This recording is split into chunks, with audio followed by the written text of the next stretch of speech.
we have Asha, and she's a very special person and very special to me as well. And we're going to talk about chakras. And before we begin, Asha, tell us a little bit about yourself. All right. I am a licensed mental health clinician, holistic wellness practitioner. And I say that because that carries so many titles within that name. So with having a background in energy work, that's where a lot of my focus is, and metaphysics of mental health, yoga practitioner. I like to integrate my approaches to healing and even integrating sensual arts education on helping women understand feminine awareness and the sensual beings that they are. And within that, so that's kind of a little bit with where I am and my approaches of integrating holistic approaches with Western approaches and Eastern approaches. So my modalities will incorporate modern approaches, but energy work, plant medicine, all of those are modalities that I like to incorporate in the work that I do. Yeah, and most definitely when I met you, it was under the arena of the energy work. It was pretty much several years ago. And actually, when I first Has it been that long? Huh? I said, has it been that long? Yes. And actually, it was at the first, what was it? The Black Mental Health Symposium, and you were speaking. And one thing that really caught my eye is that you were talking about a family member. They were going through some things and just you didn't know what to do, and you used this energy work. And pretty much at that point in my life, I was thinking about, I'm looking for different ways of how to help people. And then I think maybe a year went by or so. And then I remember you and I looked up your information. I said, I think I got it somewhere. And so I looked at your information and contact you. And then you had the training. And I tell you, when I attended the Reiki training, literally it changed my life. In the sense that it made me come into contact of who I really am as a person. Because, life and we do things, but it's not, I didn't even know that it wasn't even connected. And you made me realize my gifts and things like that. But when you were talking about the chakras, and that was, to be honest, the first time I ever heard of the chakras. I'm like, what is this? One thing I knew is that, okay, whatever we're saying about mental health, this is missing, this is missing. Exactly. Yes. It's the missing. Yeah, exactly. So tell us, like, first in general, what is chakras? What is that? Or what are chakras? Okay. In simple terms, to help people understand what it is, because different people, depending on their backgrounds, have a different understanding. But the way I break it down to a lot of my clients is let's look at, we are no different like our computer systems. Each computer has a computer hard drive. Our chakras are basically like our hard drives that align our body and aligns with our subtle energy centers. So within that, these chakras, due to our five senses, sight, touch, smell, we take in information. This is how we navigate in the world through our senses. The chakras, as we take this information in, processes this information. Each chakra is responsible for certain purposes in how you live and how you process information, and they develop through different times of your life. So as we take in information, just like with a computer system, if it's flowing and the system is clean, you're going to get that output real quick. If it's too much in there, the hard drives get sluggish. It may process, but you're sitting there waiting. You can't skip from screen to screen because it's freezing up on you. So it's kind of like how energetically many of us are walking around with blocked or dirty auras. I kind of say that do not understand, because none of us were really taught. We always talk, brush your teeth, keep your teeth clean, get in the tub, take a shower to wash your body. But how many have ever said your aura is dirty? We're not taught that. So you think about all these years of stuff collecting in our energetic fields. Our chakras may be operating at a level based upon past trauma or past emotions that impact how you present yourself in the world. So understanding how your chakras work really helps you to understand how you operate, and it can help you see the world totally different. It changes your perception and sometimes the reality of accountability, because once you see, oh, I've been processing things because this happened then, so it's really not their fault. It was me. It's kind of like you got punched in the like, wait a minute, all this time it's been me. Yeah, when we realize we're still stuck in a certain developmental stage that hadn't been healed, or that's what caused us to have these ongoing unfulfilling relationships, all because of one chakra center that is not operating at the optimum level, which throws you out of alignment. So like you said, that's the easiest way. And what I've explained, like, to me, it made so much more sense than a lot of the theories that I learned in grad school on helping people get to the core. And that's the thing with the chakras. And even as a mental health clinician, because I was burnt out, I stopped doing therapy for a while. When you came to that conference, only reason I did is because LaTanya Summers asked me, because I was coming to speak about domestic violence and sexual assault. I felt that's what she wanted to hear. She was like, no, you're in the holistic. They need to hear what you have to say. And that is where I really started. After that, went back into practice. That's when I decided to go into private practice. And I said, if I do, this is how the healing is going to be done if I go back into private practice. And that's really what started the journey, the self-healing. And then as well as feeling that the modalities I learned in my profession, they really weren't getting to the core of things. So it's a complete journey now. And it's, I can say, all because the chakras, and I see a difference in the clients, like you said, from your shift on awareness of taking accountability. That's all. It just helps you clear off the unnecessary stuff, to take accountability, to live in your true authentic self without all the programming, without what your mom said, what your dad, the pastor, the teacher, the doctor. What do you say? You're the vessel. Exactly. Because like I tell you, I mean, when I first heard about it, it just left an impression on me. Because like I said, I never heard about it before. And look, I don't know. I'm coming from the Presbyterian church. Look, that's a whole nother thing. Like, what is this? I don't know about chakras. Is this, weird? But after I read, I was like, oh, this is what's missing. This is about us, ourselves, our being, how we interact in the world. So I see why some things are want to be kept taboo. Yeah, most definitely. Most definitely. It has too much power to it. The knowledge brings power. It sure does, because it really does. It really just really helps people heal. And one thing that I tell people now, whether you're a professional in the mental health field or just individuals, is that it is really important for us to really look at things from different perspective and to be open, because there's so much more. Because I didn't even realize, not being closed, like on a conscious level, I just didn't know I was closed in what I was learning. Right. I knew enough to know I didn't learn everything that needed to be, but then at the same time, didn't know what was out there. And so, like I said, I left the Reiki workshop just a new person. It's like, I usually tell people, after I was attuned, I felt like it was this crisp cream sensation that I had a few days later for several days. It's almost like a high, and you just want to stay on that. And it's like, oh my gosh, it just feels so good. And to be honest, it was kind of scary too, because of the fact that if you never experienced it before, because it was almost like no worries. Right. No, it was just clean and clear. That's the only way I could describe it. That's always tell people, when it works after a session in the healing, when things occur that normally would trigger you, and you're like, oh, okay. Okay. And people like, that's all you have to say. And then you're like, wow, in the past, I would have handled it this way, or I would have said that way. But it's the most amazing thing. It gives you such a sense of peace. I mean, for understanding, that's how the journey, I read about the chakras, and I was really at a dark place in time when I first found out about the chakras. So I was really in a real self-reflective when it came across, and I'm like, this is really interesting on, this is how we operate. Why is this not being taught in our practice?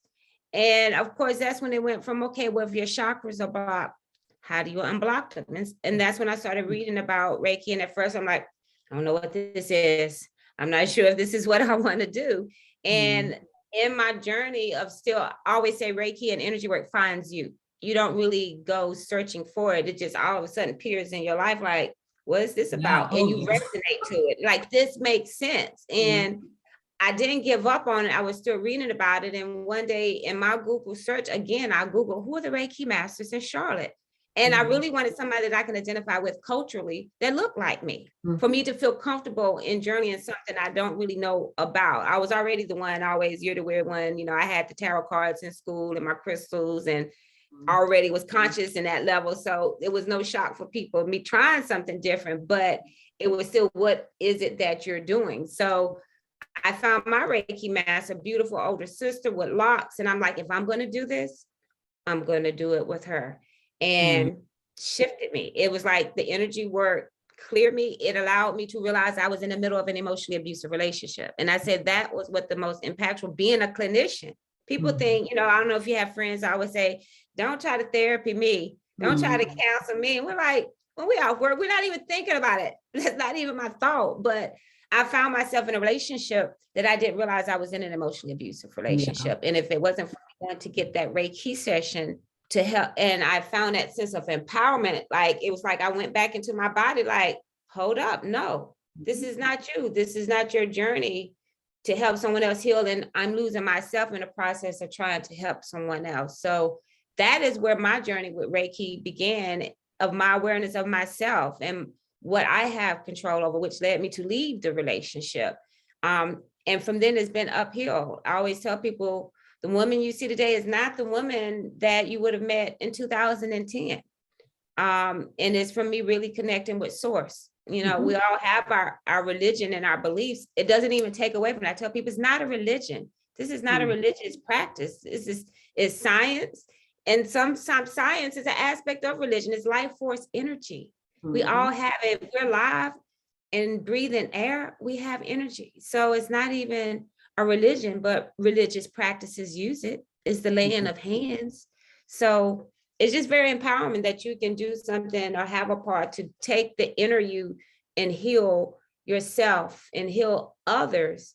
Then you connect with yourself. You start to love you and know your purpose. I think that's it. Many of us walk around, don't know what our purpose. We know what our purpose is. Now, how we execute it may be the confusing part, but deep down, you know what you're here to do. And it only helps you find more of how to do it, because part of our work and energy work is to be a light for others. It's to help with pain. It's to help raise the consciousness. It's nothing evil. It's not devil worshiping. All we're doing is spreading love. And that's the highest vibration. That's all it does, is open yourself for love. And that's healing. That's God. That's God. As you see my shirt, God made the strongest women and made them Reiki masters. All right. Exactly. And that's the thing too, regarding, the energy work. It connects people to themselves. And like you said, to higher power, whatever it is that someone wants to call it, it really does just really open that door to the universe that you probably didn't even realize. I guess you say some people may think that they're there, but this even opening up even more.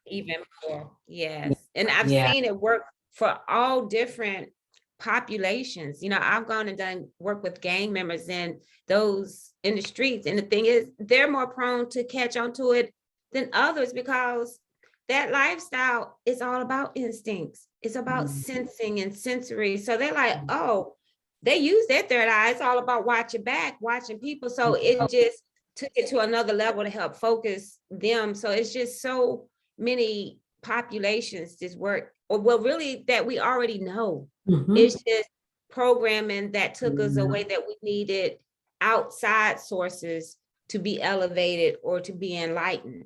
No, we are vessels of spirit. This physical form is just a representation of our spirit. And so chakra work and energy work helps go to the spirit. Medical fields, they deal with the body. That's it. But by the time it gets to the physical, it started in a spiritual ethereal layer before it even got to the physical. So the healing work that chakra work and energy work does is going deep. You can cut this body part, you can have surgery, but what about the root issue that cause that body part to become imbalanced, to become dis-ease.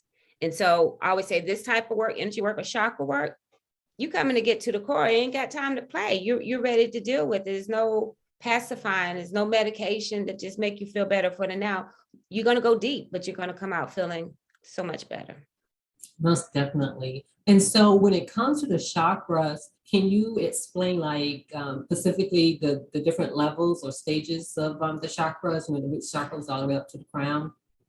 Yes, this could be a whole 7-hour conversation. In So the I'll simplest form. as much as possible, but we'll just stick with there's 7 primary chakras. There's over 100 chakra meridians and our chakras. So many of us, I always say, understand when we think about the medical field, we think about the staff with the snake going around the staff, wrapping around the pole. We see it on ambulances and everything. Really, the snake is like a representation of energy. If anybody's ever heard of Kundalini energy, it's really energy rising up from the base of your spine all the way up through the crown of your head. It's like a rush of energy when you become in alignment with yourself and allow that energy to rush up. So with understanding how the chakras work and how it operates is very key to understand. This is all energy. It's not really parts on a physical part of your body. It's energetic centers in your body that align your spine. So if any of these, in each center, 7 centers that we're going to focus on, coordinate with body organs, your physical aspect, your mental aspect, and your spiritual. So each chakra spins at a certain frequency, because what happens where one chakra, like your root chakra, spins this way, it's going to spin, it's going to push the energy up. The next chakra spins counterclockwise, so it's able to go up by the force of the energy. So starting at the root chakra, which is the base chakra, which is located at the base of your spine, this is people who come in with lower back pain, gout, poor circulation, aching knees, all of that. I automatically know, I say, you're dealing with some life issues, you lost your job, financial issues. And they're like, how do you know? Because your body don't lie. Often as humans, we've learned to mask, and people say, how you doing? Your body's in pain, but we'll put that smile and say, I'm doing okay. I ask the same thing as therapists. We ask that, we get that, how you doing? Everybody say, fine. Well, I look at my checklist and all these things are going on physically, then I know you're not. Your body's talking to me. Your mind is saying something else, which means denial, disassociation. Inflammation is anger. So looking at this, the root chakra deals with, I have a right to be here. This is I am. That is more of, I have a right to take up space. So it's more physical. And so with the lower extremities, knee issues, lack of flexibility, where are you being inflexible in your life? So that's one example of the root chakra. I say, for example, that chakra is about feeling safe and secure. So I always like to use an example. At this time, there's more African-American males that deal with prostate cancer. That's not saying other cultures don't, but many African-American males are dealing with chronic stress coming from PTSD, slavery that is still in our genetic, of having to feel a sense of being threatened or threatening others, having to be a provider for their families. So it makes sense that they may have higher incidences of prostate cancer than other cultures. So that's just another example of the metaphysics and how it impacts your health. So then you move up from the root chakra, you move up to the sacral chakra. This chakra is your right to feel, to have feelings, to have pleasure, to have joy. This is your sensual center, your sexuality, how you identify sexually, all of that. And so with this, it's all about emotions, how you communicate. So it's very important with relationships, where sexual energy is very important in relationships. If this chakra is out of the balance for women, fibroid, menstrual issues, just in general for male or female, kidney issues, having kidney stones, urinary tract infections, ongoing STDs. That means there's some things going on, which is either maybe guilt, shame, denial of pleasure. It can affect your libido, whether you have sex with anybody, anytime, anywhere, or I don't even want to have sex. I don't even think about having sex. Everything in each chakra has a balance. It's never right or wrong. It's just finding a balance. So that's the sacral chakra. Then the solar plexus, the next one, which is in your stomach area, because the sacral is your reproductive areas. The stomach, that's the fire. That's your confidence center. This is where you put things into action. So I would say, if you realize that if your root chakra is blocked or having issues, you're not feeling safe or secure, then that affects your feelings. And most people who don't feel safe or secure or struggling to survive, they're not thinking about having pleasure. What do you mean go out and do this? I'm trying to pay my bills. They deny the sense of pleasure because they're not able to provide, which is going to impact your confidence.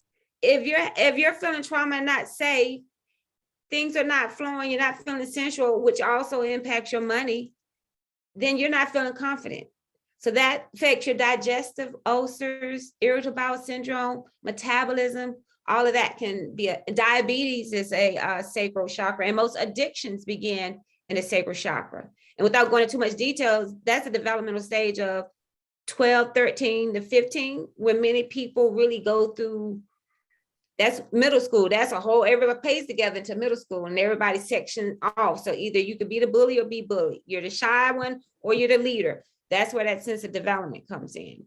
So then from there, you have your heart chakra. That's about compassion, about love, feeling worthy of love, forgiveness, because many times we forgive others, but we don't forgive ourselves, or grief, where we hold grief. I always have to work with some of my clients because I'm like, are you trying to get in the grave with your deceased loved one? You got to live. You can't act as if you're dying, because the organs around this area is your heart, your lungs.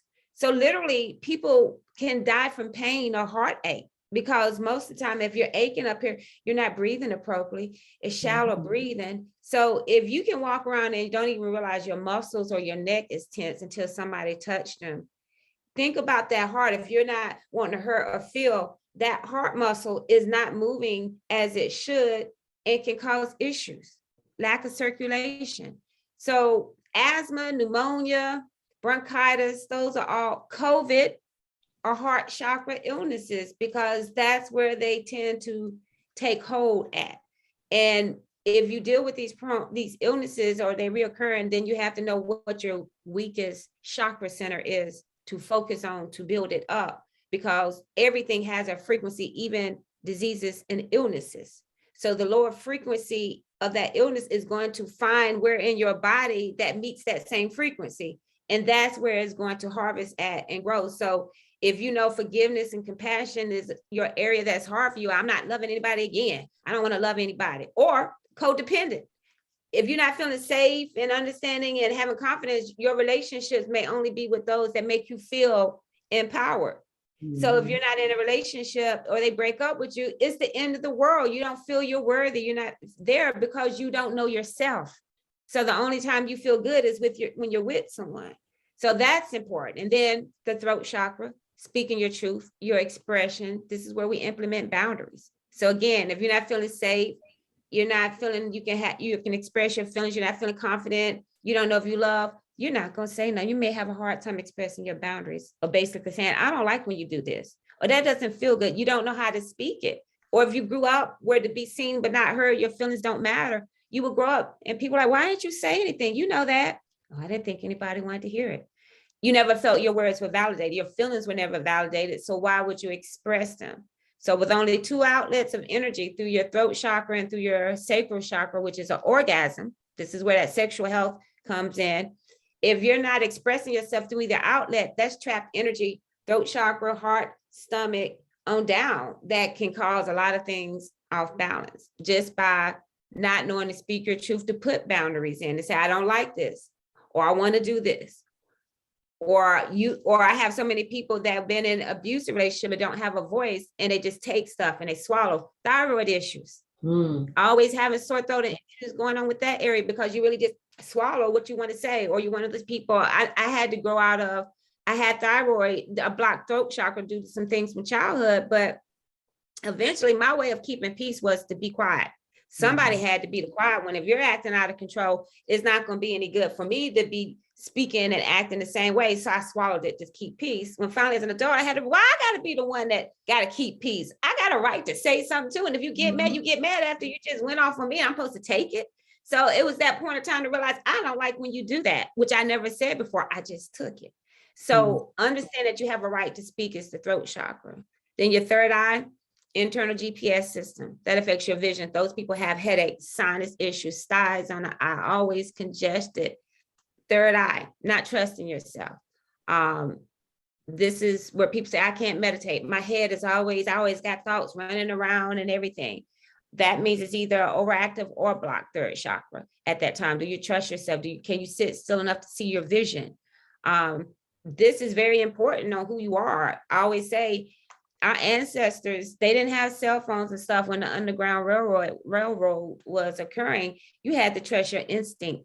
Harriet Tubman, she knew herself. She knew herself for spirit to say, go this way, go here. And all she had was her internal GPS and the stars, because they didn't move during the day. So you can't tell me you don't have connection to source to be able to move in the dark. If our ancestors did it, we have no excuse to be able to navigate right now in this world. We got so much more than they did. Why we stuck?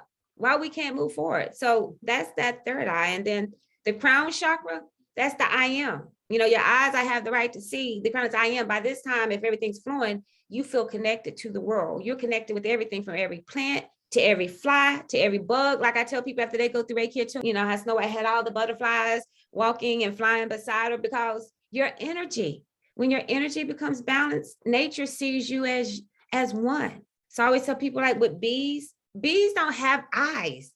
They feel, they have sensors. So if they all around you, that means you got some beautiful energy. They don't see threat. They just see you part of nature until you, and then they're like, hold up, threat, let me go in before they get me. So understanding that, and how nature, I have rabbits that come to my porch now. It trips me. I opened the door the other morning. It was like 6 rabbits. For one, that was that warm day. Rabbits are not supposed to be out. But and just they're looking at me. So I'm having a conversation. Hey, there's a reason why you're here. See the world like I did before. I don't see race. I don't see religion. I just see love. And that's what Reiki has done for me. That's what is done for my family. I can say, even when you heard that story about my family member, and he was one of the main ones, like, what you into? What is all of this? I call him the Alibaba now. That was my brother. That was about it when you know, I needed that validation to get real. And now when I come to him with stuff, it's like, you need to disattach yourself from the emotional outcome of this. And I'm like, I want to be mad. But he's like, oh.